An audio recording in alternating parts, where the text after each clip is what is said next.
everybody. Welcome to another edition of Box Seats. Your host, Frank Holder, here with you. This is the show where we talk about sports with comedians. So let's get ready to get it underway. My man Talent is in the building. T, what's going on, man? How you doing, sir? How's everything? It's a beautiful day, Frank. Getting ready. The puppy gets shots today, man. I'm good. I'm in a good mood. Oh, that's good. That's good. Gotta take care of them. My man Fig is also in the building. Fig, what's happening? How you doing, sir? Man, I had no idea that Talent would wear a special V-neck T-shirt for this occasion when the puppy is getting his shot. You need to grow up, Fig. I'm trying. I'm a Toys R Us kid. I don't want to grow up. Oh man, we got a long show today. So it looked like I want to jump into it first with the bad news, and I'm gonna start out with Steve first. And let me see, I'm gonna put this over here. Now we were talking about on Talent. We talked about it on Monday, or I think it was Tuesday. What day this week we heard about the University of Virginia shooting. We talked about that and everything else. Just to nobody's surprise, the game is getting canceled this Saturday. You know, and being that we found out more details about it ever since we talked about it last. Actually, it happened Monday. We talked about it Tuesday morning. You know, they canceled the game. It's the last game of the season. I don't think anybody's surprised with that, T. What's your take on this?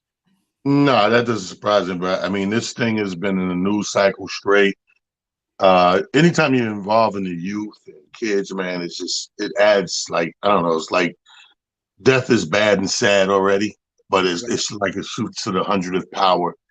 And I think everybody is sad. I mean, you're sad for the kid that got pushed to the brink to do it. You're sad for the mourning families of the lost kids. But across the board, this is not a shocker. I think this halted a lot of things, you know, classes, games, everything, because everybody got to, you know, repivot, if you will, and get their bearings on this, man. This is a doozy, man. This is a big one. Yeah, it is. So that's why I want to get it out of the way first thing, get it out, you know. Fig, like I said, there are people who are not surprised that University of Virginia canceled the game this Saturday, their final game. It's a lot of bad news all the way around. You know what I mean? Involving all minority students too. So, what's your take? You know, when something like this happens, it's a tragedy for all involved. Unfortunately, I think that as Americans, we may be a little desensitized to gun violence in this country. I think we have more gun violence in America than any other country in the world, man. Unless we're talking about war, and I know our politicians skate around it, but it seems like nothing is really made an impact, and nothing could be done about it. I feel sad for the families all involved. And, you know, I could imagine what else would they do but cancel the game. These people will probably need some kind of counseling, man. And that's something that a lot of people don't understand. People carry this with them far beyond the day of the incident. Yeah. All right, so let's keep it moving, keep pushing on to speaking of college football. Deion Sanders is in the news. First of all, his son, Shadia Sanders, is leading this SWAC called SWAC with 70.7 completion percentage, 2,862 yards, and 31 TDs. He also has 5 rushing TDs. He won the Jerry Rice Award last year, and he's 1 TD pass away from setting the program's single season record right now. Plus, Deion Sanders, who's the coach of Jackson State, because, you know, Shadia Sanders plays for Jackson State, he finally, for the first time in school's history, he got the school to be able to be broadcast on ABC, ESPN. He also got major sponsors of Jackson State, and they've seen more money than any HBCU program has ever seen, whereas 2 years ago, they were one of the worst programs. You got to talk to me, T, about what Deion Sanders is doing. And then the cherry on top is he wants the best HBCU team to create a bowl where they play the best team in college football. And people look like saying that might realistically happen now, thanks to Deion Sanders. My man, the business bully, is joining the show. Dave, what's happening? Man, it's good to be here, Frank. All right, thank you. Thank you for joining the show. T, talk to me about what DeShaun Sanders is doing. His son is doing HBCUs, everything, all of this, bro. Talk to me. Well, I mean, he's on target for bringing down the Berlin Wall. You know what I mean? Yeah, He's on target for bringing that big wall, that invisible, unsaid, whispered wall that separated the two universities from the black colleges and universities. He's on target. If he can get these couple of things that he's pushing for, that brings down the wall. Can you imagine? Like, I mean, first of all, we need more DeShaun Sanders out there. We got enough superstar black athletes that can go back and turn these schools around and get some more prime time, no pun intended, some more prime time appearances and money to the universities. But can you imagine what he's proposing is like we take our best team and play the regular college's best team. Dude, the wall comes crashing down. Yep. 100% agree with what you're saying, T. Imagine this, Fig. If they do play, let's say it does happen, and the HBCU team wins, how it could flip-flop the entire NCAA program the way we see it as right now, because then the top best students who are black will end up going to HBCUs instead of going to predominantly white schools. You know what I mean? So what's your take on Ivy League schools? What's your take, Fig? Oh, you know what's kind of funny about this is that I was saying before, if our athletes would just go to HBCUs, then all of the money and all of the advertising dollars would have to follow the best athletes. And everybody said, no, that can't happen. We have to keep things status quo. Nah. DeShaun Sanders is proving exactly what I've been saying. If you take the best athletes, it doesn't matter what school they go to. The best athletes and the best teams are the ones that get the coverage. I don't care what nobody says. We've done it before. We could do it again. On the heels of everything that's happening across America in sports, with these athletes seemingly being dealt with a hand, maybe it's time. Maybe this is the time where we decide maybe we should do our own thing. Mm-hmm. Just a thought. Dave, HBCUs look like they're being saved by prime time. No matter how you look at it, he's bringing in millions and millions of dollars to Jackson State. He's bringing in millions and millions of dollars to the HBCU programs overall. We got to look at this and say, you know what, this is something, miraculous in Black history being done. What's your take, Dave? You look like no, it's because last year I told you Negroes that this was going to happen. I told you I went to Texas and sat down with a multimillionaire who put Roger Goodell in the position he's in at the NFL. I told you that they were going to start making these moves. Go look at the tape. I'm not crazy. I'm early. The other part of that is, to Fig's point, and this is not me disagreeing with my brother. I'm not coming in hot. I promise you. This is just a fact. There is a young man named Raquan Brown. Raquan Brown has 8 full rides to prestigious PWI Division I schools, and he couldn't get Morehouse. He begged Morehouse, went to the campus, was like, yo, just give me a look and I will play for this D2 school. And they said no. So my question becomes, at what point do we continue to stop blocking the efforts of what primetime DeShaun Sanders is doing at Jackson, what Eddie George is trying to do at Tennessee State? At what point do we start saying, yo, can we actually get out of our own way and bring the stars here? Because you complain about being underfunded. You complain about not getting the TV time. You complain about not getting the big sponsors. And then when the biggest star in sports history of our lifetime shows up and takes a program to the top, nobody wants to take advantage of it. And then when you have students who are saying, I want to be with you, you're saying, yeah, no, you're too nice. Yeah. That's an underlying thing that nobody's talking about either, because we got these athletes who want to play, and the black colleges don't have the money. Either they don't have the money or they don't want to pay. But either way, that's something that's happening too. We got to talk about that too. And ask a quick question, Frank.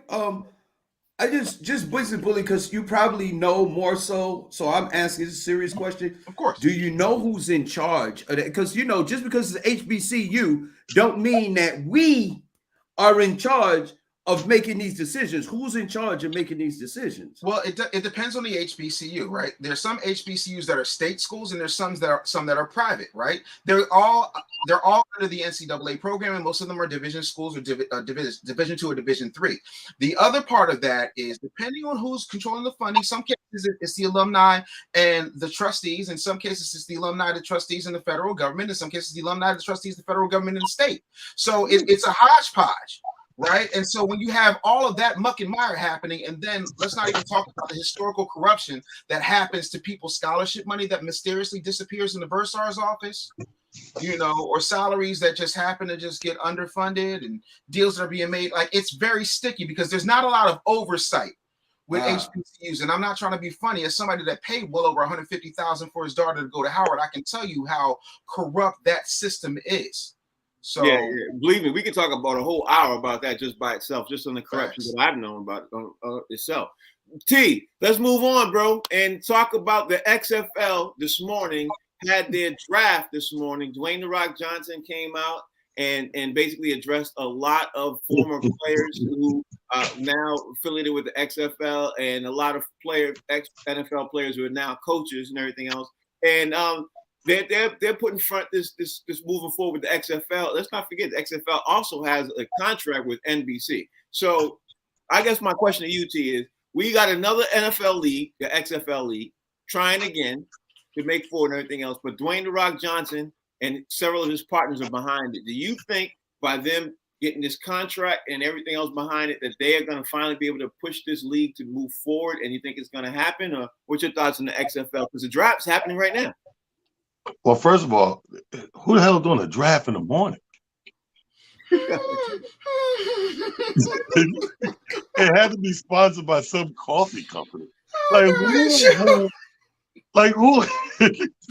You wake up and stretch and go, he went where? They had the draft this morning?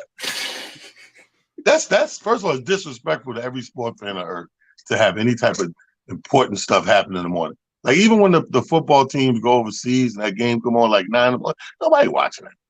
You know who watching that? The original football fans. Those guys 79, 82 years old.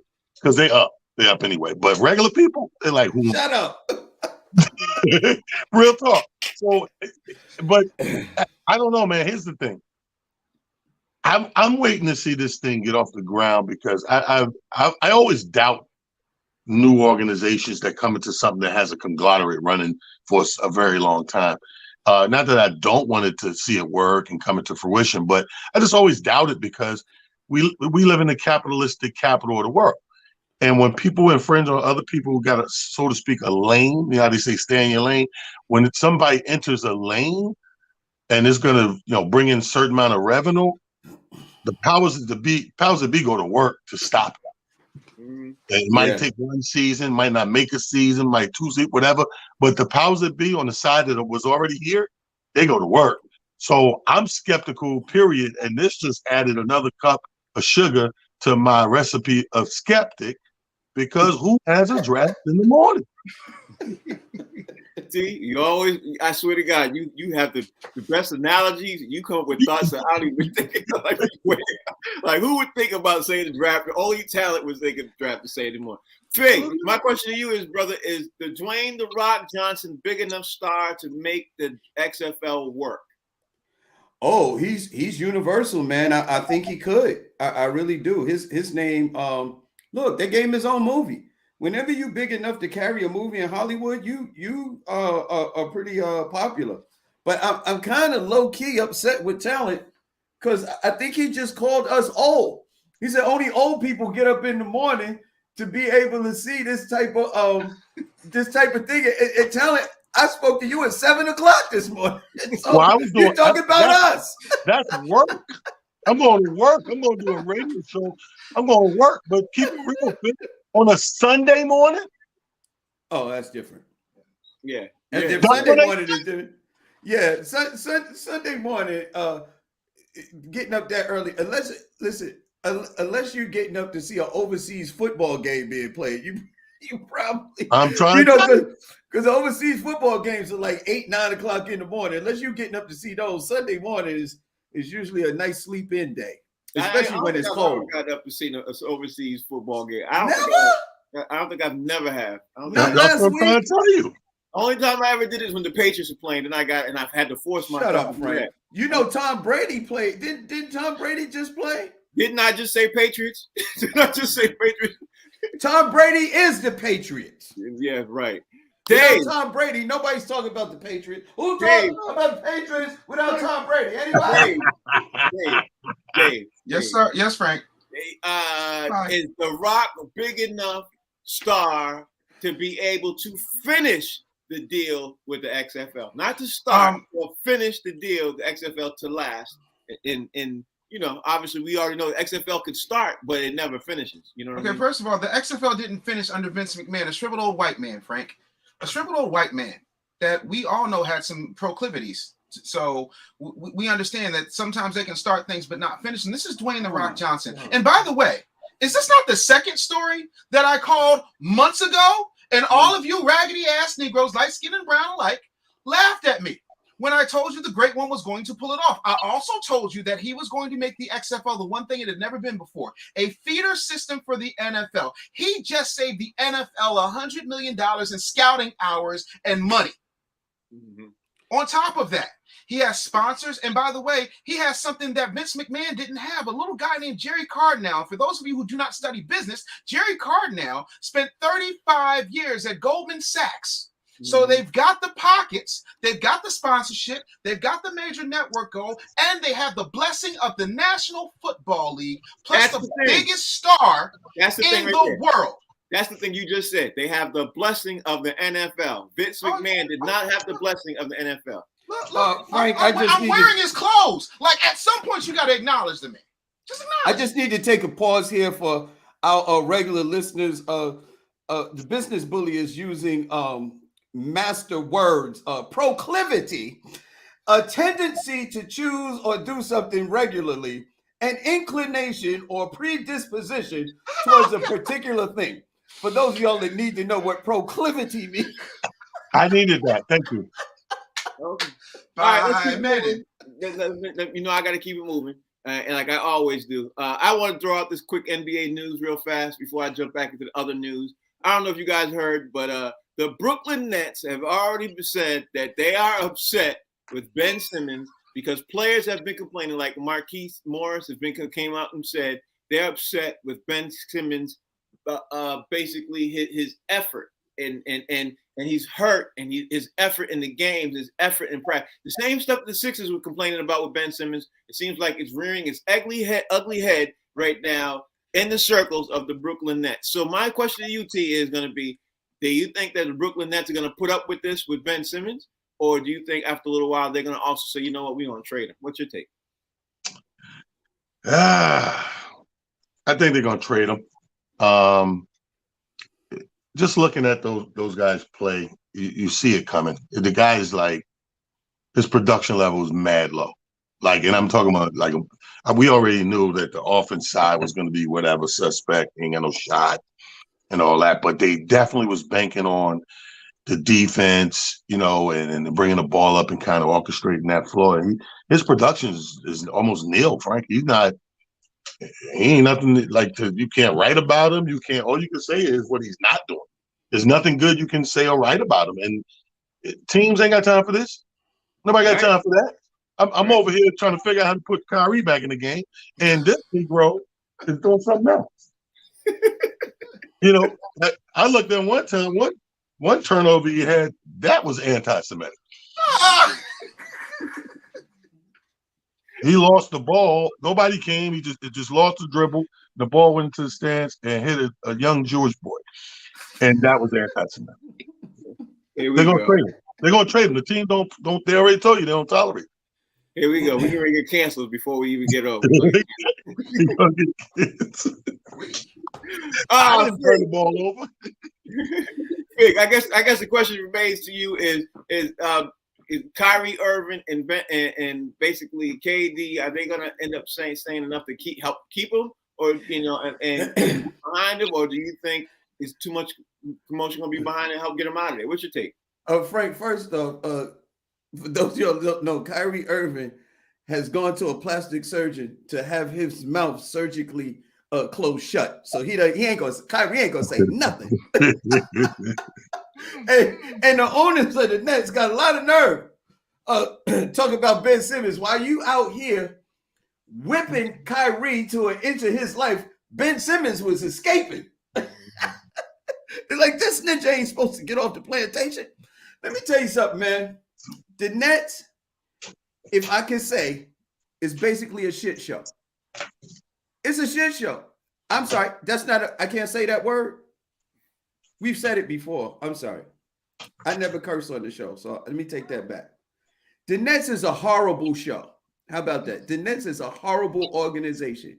Everything that they've done from the time that they draft when they picked up KG, Paul Pierce, and tried to reduplicate what the Celtics did in Brooklyn, it's been a horrible show since then. Now this whole thing with Ben Simmons, James Harden, Kyrie Irving, the Nets they need to go back to Jersey. That's what they need. They need to get out of Brooklyn because the Nets are giving Brooklyn a bad name, and that's saying something. I'm trying to tell you.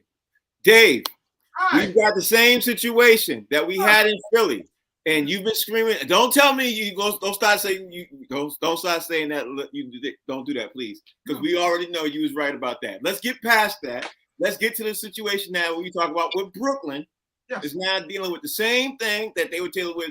But there were some pundits, let's say this, there were some sports pundits who said that, especially Stephen A. Smith, who said he needed a new environment. He needed a new NBA team, and he was going to flourish with Brooklyn Nets. Talk to me now. Tell me what your thoughts are now. He got all of that, and even the new team he's with is upset with him. I mean, I didn't know the day was November 19th. It must be my birthday. Like, so far, like, I'm batting 1,000. Here's the thing. Why in the world are we trusting the man whose hairline is further back than Karl Malone's was when he was doing Rogaine commercials? Why are we trusting a man who has less hair on the top of his head than Coolio did before he died? We don't have time to talk about Stephen A. Smith. What we do need to talk about, Frank, in dealing with Ben Simmons is the fact that Joel Embiid set a very impressive record when he played the other night, because he scored as many points as Ben Simmons did for his entire Brooklyn run in one night. So, yeah, I'm not going to say I told you so, but at this point, I feel like the Brooklyn Nets could benefit heavily, especially from a marketing perspective, if they traded Ben Simmons for someone who is just as tall, just as agile, and just as yellow as him. I propose that the Brooklyn Nets put all their money on Sesame Street and go get Big Bird. He is a free agent. He can still block shots, and they'll be so distracted. The next thing you know, the Snuffleupagus will be calling plays on the sidelines. Yo, Ben Simmons need to play for the Jets. This way we could bring back the song Benny and the Jets. I hate you so much. oh, wait a minute. We missed this.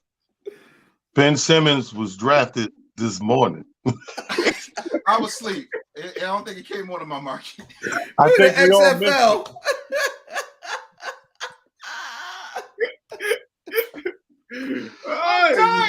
This is one of those days. All right, so now here's the new news. This is to make you laugh. I don't know if you guys have heard about this one. Denver Broncos linebacker Aaron Patrick tore his ACL as he tried to avoid colliding with an individual on the sideline of a Monday night game between the Broncos and the Chargers. As of today, Patrick is suing everybody. He's suing the NFL, ESPN, the Rams, the Chargers, and everybody affiliated with that civil suit because he tripped over the line that as he was running on the sideline, he said, "I'm suing," and he's suing. And he's doing it for $50 million. He tore his ACL. Let's call it what it is. He's suing everybody and for big money. And it's going into a civil court right now. America's out of control. Huh? America's out of control, man. This is how you know we full of it. The man tore his ACL. Nobody goes and sues for a new ACL. They just want money. This is how you know we full of it. Oh my God! Listen, here's my thing. And America's it's the American way, Frank. I say what they would do to you, do to them. You know what I mean? So if you're dealing with organizations that if something went wrong the other way, that they would be first to sue you, then I guess you got to, goose gander situation. What's good for the geese is good for the gander. You know what I mean? So I'm not mad at that. I mean, 50 million. What he had, a golden ACL? Yeah, maybe it's his. Maybe you think he could have made that in the life of his career. I mean, I don't know how they put these lawsuits together. I don't know how they do it, but I don't know how they come. Maybe it's the pain and suffering part. Maybe that's what it is. I know how they do it. You ever play Trouble when you hit that little bubble and the dice come up? That's how they do it. Bubble. You hit the bubble and when them will come up is what you sue for. Greg, here's my question to you, Fig. Is this going to set a precedent for people, NFL players, if they fall on the side? Now, not in play, if they go to the sideline and they get hurt while they're off the field, right? Will that set a precedent if he wins his lawsuit for other NFL players to do the same? Hey, listen, put it to you this way. If he gets away with it, then yes. If he doesn't, his career is probably over. And we'll never hear from him again. It's like the woman who went to McDonald's and spilled the hot coffee on her lap and sued McDonald's and won. Mm-hmm. It's like the guy who broke into a man's house, tripped over some stuff in front of the door, and sued the man and won. This is a litigious country. If you can win, there will be others. Talk about nice words. Litigious. Litigious, right? I went to school with litigious. Yo, you too? Got a fat booty. Yes, I like litigious. That's before my time. Anyway. So I guess the question to you, Dave, is going to be the amount of money that the NFL is going to try to look to block. I think it could be fair to say that they might even set up a system whereas if you run out of bounds and get injured, like if you get injured in the field of play, there's insurance, teams cover your insurance and everything else. And of course, you have all that. But they might set up something if he wins his lawsuit. Am I speculating out of bounds here? Or what's your thoughts? Well, here's my thoughts. First of all, what people need to understand, and sometimes I know I'm the business guy. I look at this from a money standpoint. But the thing about Aaron Patrick is I think he's going to win this, Frank. Yeah. And the reason I think he's going to win this is because you cannot build – listen to me. And I know we from the hood. Talent will relate to this, right? Because Talent right now has about 16 Tupperware bowls that he puts his dog's dog food in instead of getting the good bowls from Petco, right? Why in the world do you build a $5 billion stadium and then have $100 mats? Mm-hmm. It doesn't make sense because what you're saying is you don't care about the players. That's a case. Any way you like it. The other part of that is he only needs $6 million, Frank. He's being greedy. I feel like he just needs $6 million because with $6 million, they can rebuild him. They have the technology. Steve Austin, astronaut. Barely alive. We can rebuild him. We can make him better than he was. Better, stronger, faster. Oh, y'all are on one today, boy. Y'all are on one today.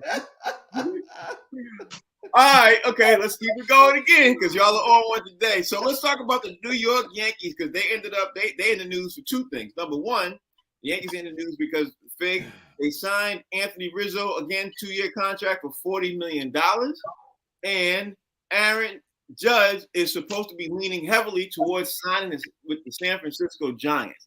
Being that this is a possibility and the New York Yankees are in the news, where are you at when you hear both these news items, T? What's your thoughts? Well, it's bull. He ain't going to win. You know, that's just to expedite and speed up the proceedings. You know, I guess that the Yankees are dragging slower than he wants to move. So now I got to let you know who's interested and where I'm leaning to go and who got the money and all that good stuff. So, you know, that right there, I think is, you know, that's part of the game. But the Yankees are going to stay in the news, bro. Like in the next coming season and a half, we got so much stuff to do and so much stuff to follow from this past season. We're going to stay in the news. So it's not a shocker that these two things make the news. But as far as the Judge goes, the Judge stays put. I'm still tripping off the better, stronger, faster. I'm Steve off, we can rebuild them. We can rebuild. I'm still tripping off. A man barely alive. Fig, my question to you is: are you leaning on the side that Aaron Judge is going to stay or not sign with the San Francisco Giants? And also, how are you feeling about Anthony Rizzo signing a 2-year, $40 million deal to stay in New York? I went to school with an Anthony Rizzo. I thought he was making pizza. I I'm sorry, I did. I really went to school with Anthony.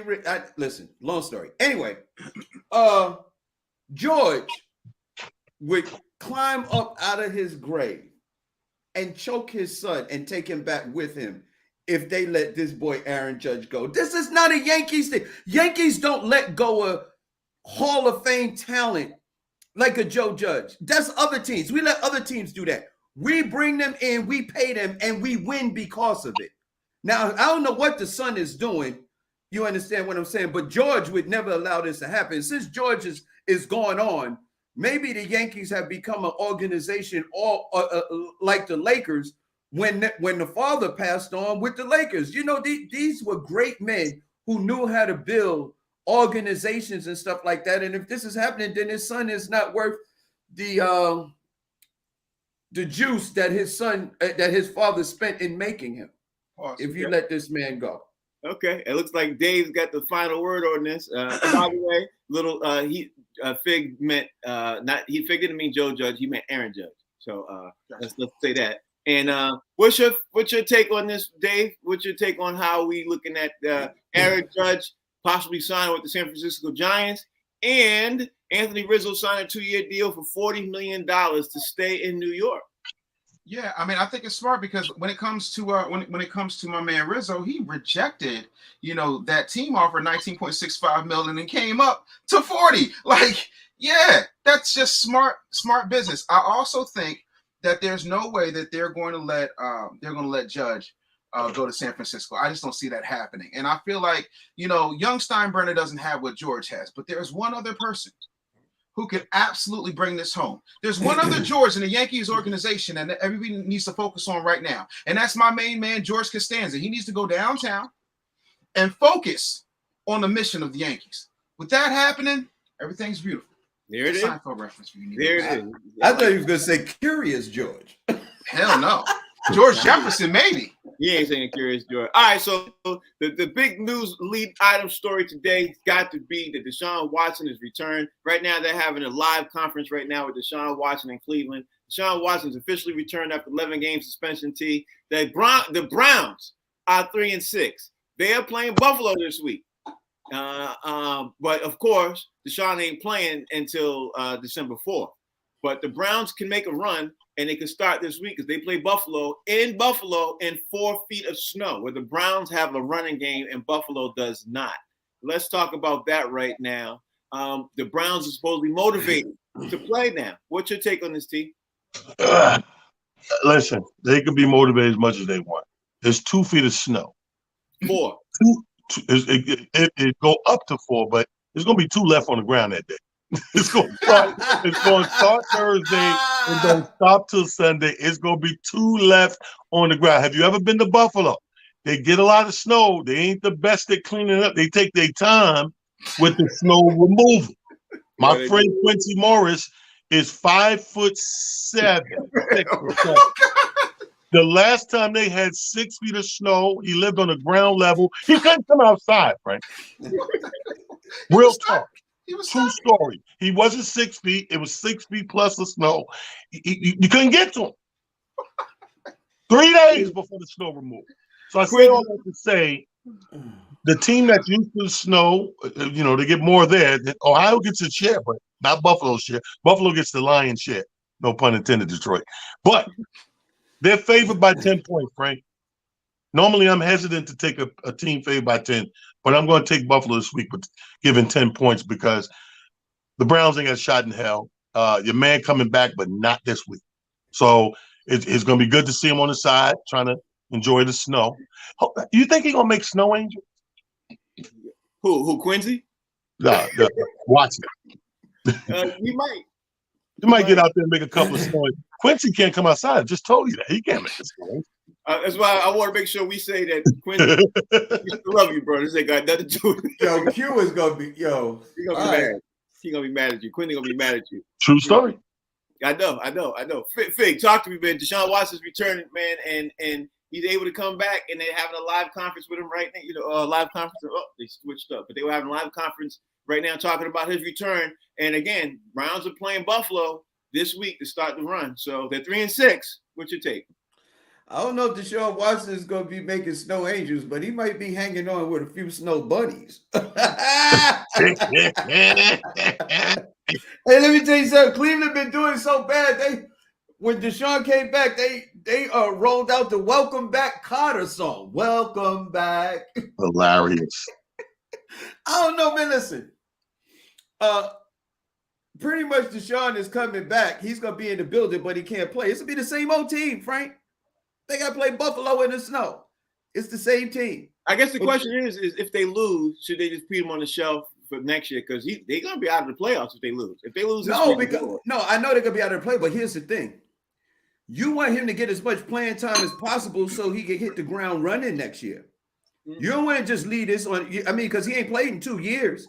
He hasn't played he hasn't played anything in 2 years. You need to get him on the field and get him his rhythm. Let him get reacclimated to playing football again. And look, maybe they win a couple of games and they just take this momentum going into next year. But I would definitely I would not hold him back. Once he can play, I'm putting him on the field just to get him back in, that's one accustomed to playing football again.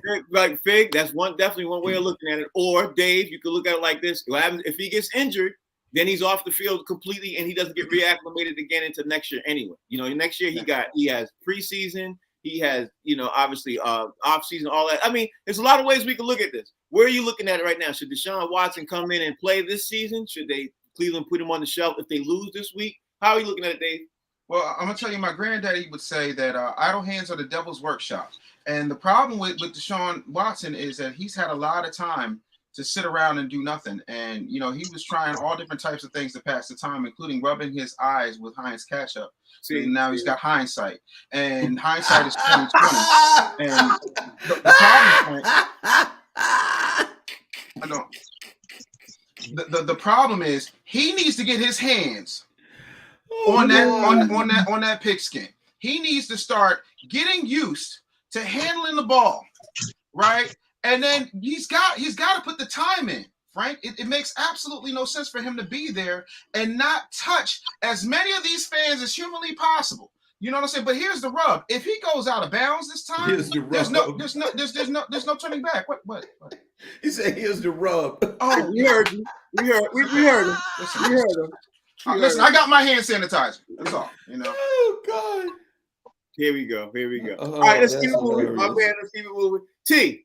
The Cleveland Cavaliers, the surprise of the NBA so far. They're 8-5 right now. Statistically speaking, they got supposedly the best backcourt in the NBA. Statistically speaking, right now. I heard several other NBA pundits say that they do. Donovan Mitchell changed the whole everything of the Cleveland Cavaliers. Garland's supposed to be pretty nice too. Let me ask you, bro. Do you think the Cleveland Cavaliers are your team surprise in the NBA, or you got another team? No, they definitely in top 3 surprise team. I mean, I'm surprised Utah sitting as high as it is right now, but definitely surprised at Cleveland because I think we all agreed it seemed almost like they were sending my man to purgatory. Mm-hmm. You know what I mean? And it turned out to not be the purgatory as we know it. Turned out to be the new heaven resurrected.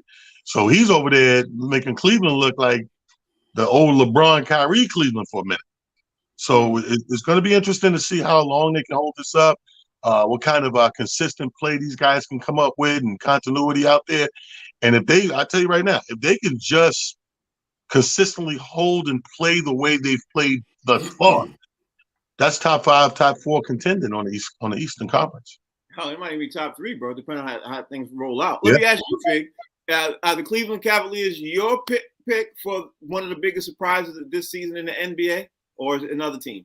Nah, man, that kid Garland. Oh, the biggest surprise. Well, they're not really surprising me because that kid Garland, man, I mean, he was balling out before Donovan got there. And then you add a player like Donovan Mitchell, they got a decent team over there, decent young core. So I saw them coming. It's almost like when you see DeJounte Murray over there in Atlanta, these young guns are coming. So I'm not surprised. I'm trying to think of what team it just Utah. jumped out. Utah's playing really well. Utah. Utah is very surprising because we thought, I know we even talked about this when Danny Ainge traded away Gobert and Donovan Mitchell. We thought that they were just going to pretty much be horrible this year and tank. Yeah, they are surprising. But by the way, thank you. I thank both of you and Talent for bringing up Utah because the Knicks just beat them last night in their house. I just thought I'd say that. Yeah. All right, so Dave, let me ask you: are the Cavs the biggest surprise of the NBA this season to you, or is it another team? No, I definitely got to give it to the Cavs. I didn't see them being 8-5 at this point. The other part of that is, can we just talk about environment being a factor, Frank? What's going on in Cleveland? No, seriously, what's going on in Cleveland? Nothing. But what else do you have to do than actually buckle down and play basketball? What is going on in Cleveland? There's nothing there. You never once said in your life. First of all, Betty White had a show, right? One of the last sitcoms she did. You know what it was called? Hot in Cleveland, because those chicks was average anywhere else. That's how barren Cleveland is for entertainment. Wow. There's nothing else going on there. You should be, at this point, you should be 13-0 if you're the Cleveland Cavaliers. But unfortunately, it's Cleveland. And the only reason they lose games at all is because of sheer boredom, Frank. After a while, it will take in. And it will overtake you. Drew Carey said Cleveland rocks. It's Drew Carey. Would you hang out with Drew Carey? Yeah, my bad. All right, so let me ask you this, T. The LeBron James is in the news now because the Lakers, according to the NBA scout, the Lakers are in conversations for trying to explore trade with the Phoenix Suns. In case you had sitting at home and you didn't know, that the Lakers are 3-10, but the Lakers are making calls, but people didn't think they would. But Lakers are making calls to trade one of their two big two, LeBron James or Anthony Davis. Do you think LeBron James should be traded to the Suns, T? Where's your take at this right now? Yeah, absolutely. I think LeBron James should be traded to Fox News Network. God. Who's going to die? and do his own show called Dribble and Shut Up instead of Shut Up and Dribble. But yeah, I think, like I said on the show before, in my heart of hearts, I believe that LeBron's not going nowhere unless LeBron wants to go somewhere. I think that is more likely to trade an AD or anybody else in that team is a little expendable. But LeBron, for historic sakes and for power sakes, I don't see him leaving unless he comes up with a plan and go, you know what, I want to go take my talents, everybody knows the famous thing, to somewhere else. And then LeBron leaves. Them just up and trading him, I doubt it. And then you got to, here's part two of that. He got to pick where he will and will not go. I'm trying to tell you with that. Mike Sean joined the show in the last 10, 15 minutes. I appreciate you, Mike. How you doing? I'm good. Just right. Do you think that LeBron James should be traded to the Phoenix Suns as these NBA scouts are speculating? It depends on for who. You know what I mean? But I don't think so, because I think one of the things that you'd have to do to get a LeBron James, you'd have to give up a bunch of players that LeBron would actually need to be able to, to do good in Phoenix. Like, you got to give up a bunch of those shooters, and that's what LeBron needs to be successful in the NBA. The one team that I do think, I may have said this before, that LeBron could go to, and I think that they would probably win a championship automatically, is Golden State, because they're set up with not only draft picks, they have enough young players to be able to send over to the Lakers. That would make the Lakers happy. That would make LeBron happy. And that would guarantee pretty much, if everybody's healthy, another championship for Golden State. Dave, what's your take on this, bro? Because LeBron James traded to the Suns. Obviously, he got to sign off on that and everything else. I think that might be a spot he wants to play with Chris Paul. And, both of them, riding off into the sunset, you know what I mean? The end of their career. What's your take? I think that there comes a time in everybody's career where they've done so much that at this point, it really doesn't matter what they do. It's kind of like when Frank Sinatra had that one award show that he was on and he could barely get through. That's why The Lady is a Tramp. It didn't matter because it was Frank Sinatra. Right? You don't cut off Frank Sinatra. Just let Frank Sinatra do what he does. That's what LeBron is right now. We know the Lakers are hot trash truck juice, and a big part of that is the general manager, LeBron James. So we can just know that if he does go to Phoenix, it's not going to be that big of a deal, because if he stinks up the joint, great. If he makes the joint better, phenomenal. He's LeBron. Nobody cares at this point. He's just the face on the package. Okay. That's one way of looking at it, Mike. I want to wake up. Mike, I know you got a different take. What do you think on this, Mike? I don't think it's unless they're gonna give up DeAndre Ayton, straight up for LeBron. Unless they do that, I mean, but then you're missing. I mean, there's already friction between the organization, the coach, and DeAndre Ayton. So maybe that could be something. I'm sure LeBron would want to play with Chris Paul. I'm sure LeBron would help the team tremendously. There would be no weight on his shoulders to score 25, 30 points a game. Because right now, this is nothing but this is turning into, with the Lakers, is what Jordan ended up with the Wizards. Mm-hmm. He was still very good player, but he was playing. Look, the Lakers are the Wizards right now. That's what they are. I mean, as much as it pains me to say it, I mean, maybe they can get it together, but we've been saying maybe for 2 years now. So maybe it's turned into, I guess after 2 years, you got to say, instead of maybe, you got to say, no, it's not. Right. DeAndre Ayton straight up for LeBron, maybe. Would I do that trade if I was the Suns? No, I wouldn't do that trade if I was the Suns, even though it could guarantee me. It's still not going to guarantee. Now, the whole thing about Golden State, I don't think Steph Curry ever wants LeBron James on his team. I think Steph Curry wants his legacy to be that he and his team won championships. I don't think he wants to share the glory or anything with LeBron. I think there's an underlying thing where he's like, "Nah, we're good," even though they're not good either right now. I agree with that. Okay. Let me. We got maybe one or two more. See if we can fit these in real fast. The most disappointing season up to this point so far: Miami Heat, Golden State Warriors, or Phoenix Suns. I'm gonna say Golden State. And only reason why I put them, shoot them right to the top, has nothing other than to do with you just got the championship. Mm-hmm. You just coming off the championship. You are the LA Rams of the NBA. Oh damn! The champion is no. Am I right though, Mike? Yeah, the champion is supposed to be the team to beat the next season. They're at the top. They're sitting at the top. They did the damn thing. They took it all. So now we're all training. Everyone else in the league is training, wonder, how could I beat these guys? These guys are at the top. And then fast forward 13 games in, everybody beating their ass. Mm-hmm. Okay. All right. I like that. You ever beat the bully up? You beat the bully up.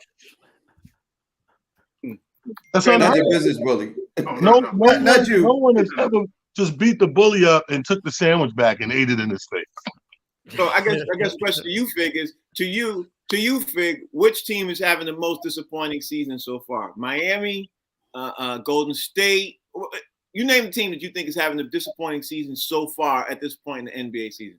I would go with Miami because they were what Talon said, bully. They were like the bully of the East. You know what I mean? And they added a couple of players over there that we thought would that they actually needed. They just gave Hero another contract, so we thought they would be coming. But as for veterans, I think what happens with veterans is this is the early part of the season, and they don't really kick in until really kick in until after the All-Star break. I think what's happening with Golden State is that Steve Kerr is really playing his young players a lot of minutes and trying to get them ready for the second half in the postseason.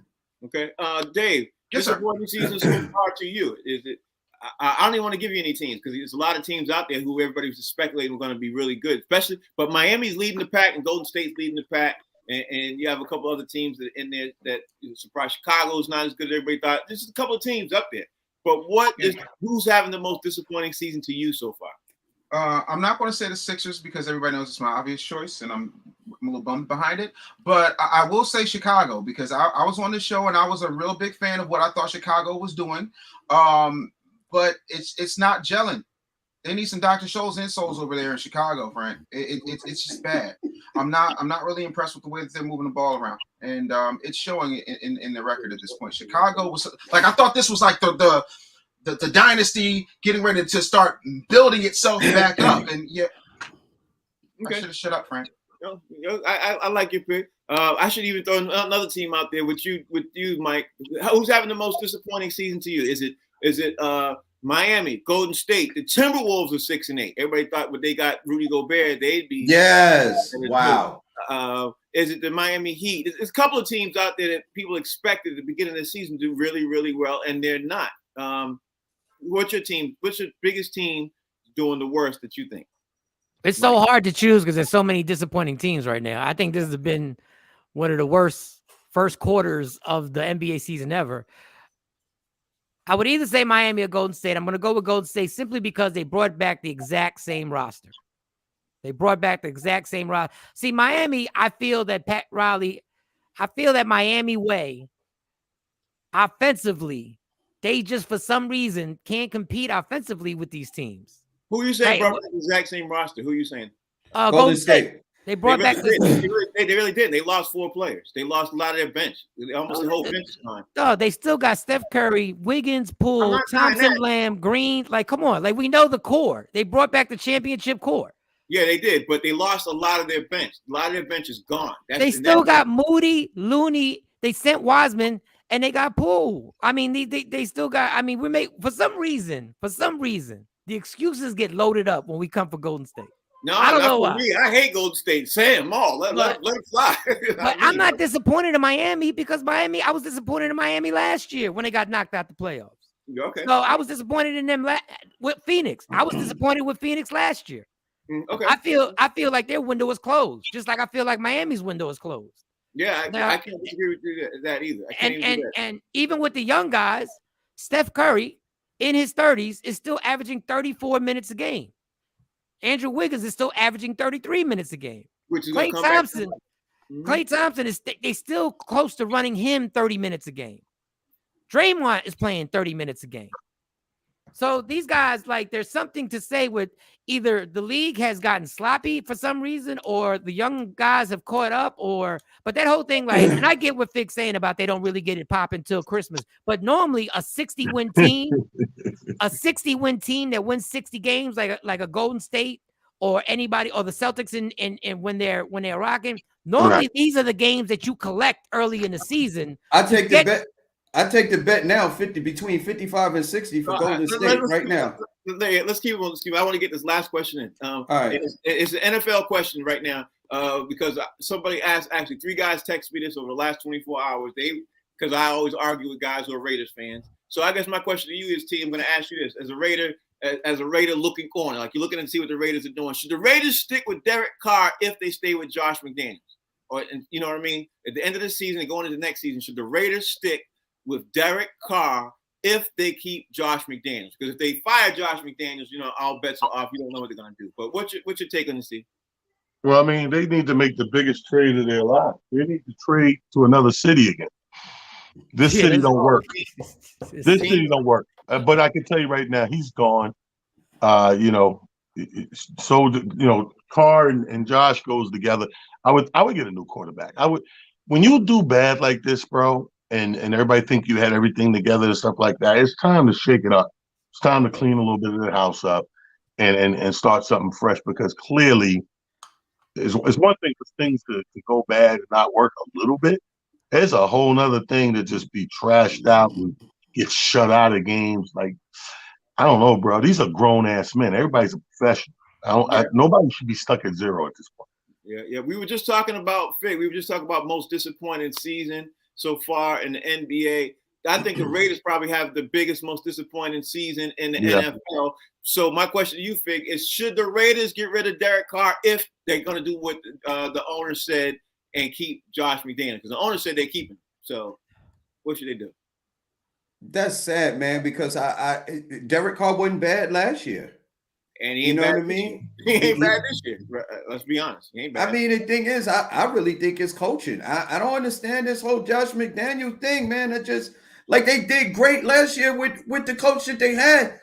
What has changed? The roster got better, They brought in a new coach, but they doing worse. I mean, like, let's do some critical thinking here. What seems to be wrong with this picture? Your coach. That's the part. Like, how do you get an all-star player and everything else stands packed? You change your coach and y'all can't win a game. It's the coach. Yeah, I'm with you on that one. I'm 100% with you on that one. Dave, the business bully, talk to me, man. You look at this from outside in. Disappointing season so far. Definitely the NFL has got to be the Raiders. They got to lead.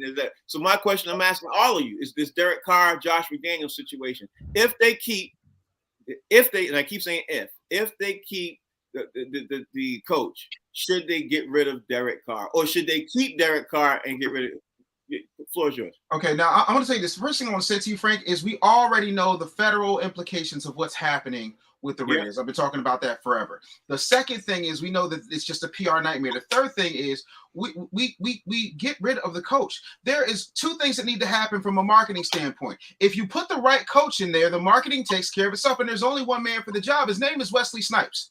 You put Wesley Snipes as the coach. Can I have my floor, please? If you put Wesley Snipes in as the coach of the Raiders, then the marketing takes care of itself. The new Vegas Raiders always bet on black.